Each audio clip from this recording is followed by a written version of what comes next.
you've watched the World Cup closely, I was not in the starting 11 in the first 3 games. It was really, I was very upset that I was not able to make it to the 11 or contribute to the team. That was my first 50 over World Cup as well. I was like excited as a kid in a candy store. I remember my coach coming and telling me like, there will be one day where your innings will be in a strike rate of 140 or 150, which will change the course of the game. So I just want that one innings from you in the World Cup. When we played against Sri Lanka, we were in a situation where I didn't go into bat. Julan walked in before me, and it was kind of disappointing, saying that I'm a proper bat and I have not walked in, and Julan walked in ahead of me. When I was walking in, especially that New Zealand game, it was the same thing again. I was feeling really upset that Deepthi walked in ahead of me. And I was like, there's just 15 overs left. This is the right time for me to walk in, and why are they holding me up? If there was 20-25 overs, I understand Deepthi would probably give those partnership award to Mithali, support Mithali. Plus at the same time, it was Mithali on the other end. I thought I would be the perfect partner to her, who could take the pressure away. The entire team gets together to get her wicket, and the other person who's batting with her slightly gets an easier edge because they're not sledging you, they're not bothered about your wicket, they want Mithali's wicket. So that is what was happening in the New Zealand game as well. There was a lot of talks and banters and sledges coming to Mithali because they wanted her wicket, and she's cool as a cucumber. She doesn't really matter what people say. And I on the other end was like, okay, you focus on her, I'll do my job. And I think that game we were so pumped up. We were excited. We knew that this is the chance for us to prove that women's cricket is as amazing as men's cricket. So we had to make it to the semi-finals to prove that, and that was the game.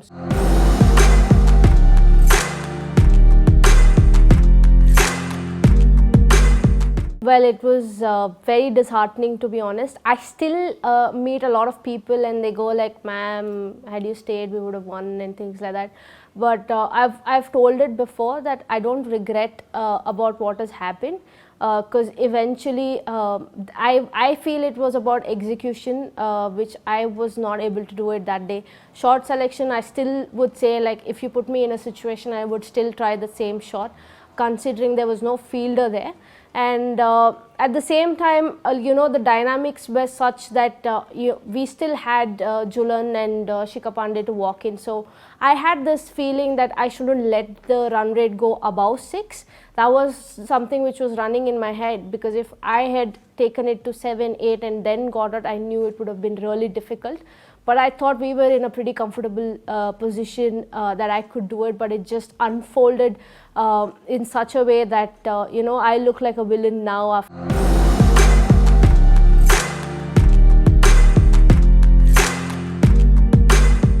We were in the ground for a really long time, close to 2 to 3 hours after the game got over. There was another site where the England team were celebrating in the famous Lord's balcony, but at the same time we were all standing and staring at the ground, trying to process what just happened.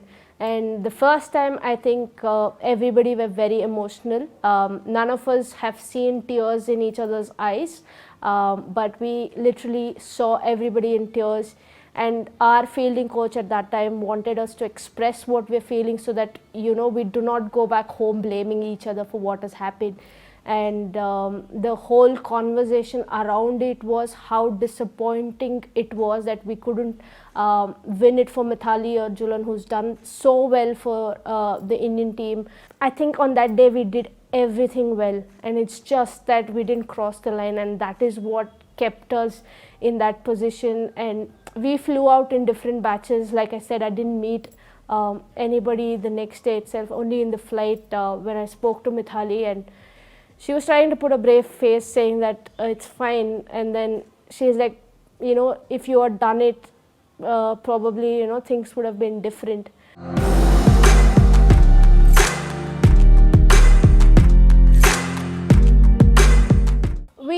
felt like, we've always heard a lot of people saying that win an ICC tournament before you could make any demands or before you could expect people to watch you. So for us, what we felt was like, shit, we missed the plot. Had we won it, things could have been completely different, and we were all disappointed. Like I said earlier, we left in batches. So when the first group reached, it was Harman and Smriti's lot. We started getting messages on our WhatsApp, and it's like there was crazy amount of people in the airport with press people coming there to cheer up, and it was like proper paparazzi. And I was like, oh my god, this is not something we expected. We thought it would be normal, like how we would go to an empty stadium, people will not even know who it is. So we thought it would be something like that, and then we started receiving messages like that, and we knew for the fact that it would be same for our group as well, because we had Mithali traveling there. And then I was like, okay, we were trying to mentally prepare ourselves, and the most interesting part about it is the first slot landed at 5 a.m. in the morning, and to see hundreds of people in Mumbai airport was very surprising. And we at that moment felt like, okay, we've done something really great here, people are celebrating, so let's just concentrate on that. And when we landed, it was literally like how you would see how it is for men's cricket. Like we are literally dodging the people there. We're telling that we're coming out from a different gate, they're waiting there, and then we sneak through from behind. That was new. Nobody had expected something like that, and to have that kind of a reception when we reached, when we left, when Mithali and the coach had the press conference, I think it was 3 or 4 journalists who were there in that. And then when we came back, there was like entire Mumbai was there for a press conference.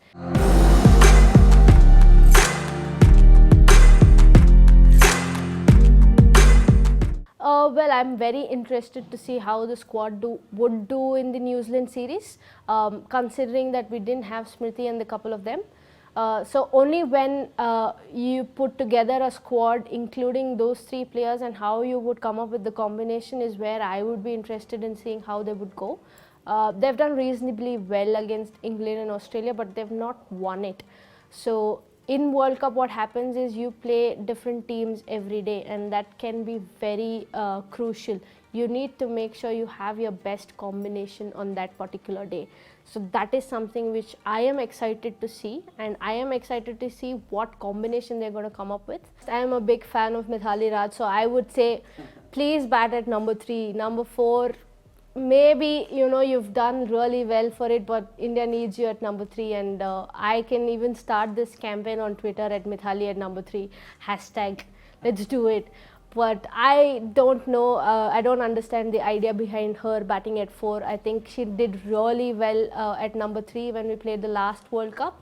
If you see the first couple of games, she batted at 4, where we still had a little bit of struggle with the batting order, but the minute she moved up at 3 and Harman at 4, it actually changed the complete dynamics of the team. So I don't know why they don't want to go back to a formula which is done so well for India.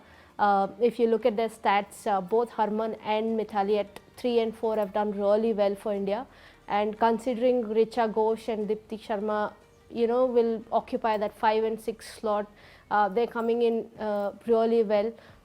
So I feel like probably that is where the trick is, because then I think the strike rate issue would be solved. If you look at it, batting at 3, she gets enough time, and she is a cricketer, or she is a batter who covers up in the end.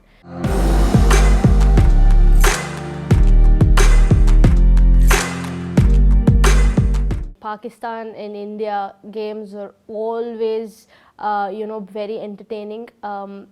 You could say there's a lot of tension around the players as well. When we played Pakistan in the 2017 World Cup, so we have this ritual where you walk for the national anthem and the team waits, line up and waits. So it was like Indian team, Pakistan team, Indian fans, Pakistan fans. So from here it was like Bharat Mata Ki Jai, and then here it was like Pakistan Zindabad. Yeah. So that happened for like 5 minutes before we walked up to the national anthem. So you can imagine the environment the fans create and how exciting it is to hear that things like right onto your ears. And I remember like us looking at each other and passing smiles, at the same time looking at the Pakistan team also passing smile to each other, and we looked at each other and were like, this is going to be fun. So the environment people create, the fans create, is amazing. I don't know how they got segregated into India and Pakistan. I don't know who told them that we would be lined up in such a way, but that was amazing. That gives a whole lot of craze to that game. And I have been a part of few India Pakistan games, and the energy and the intensity is next level.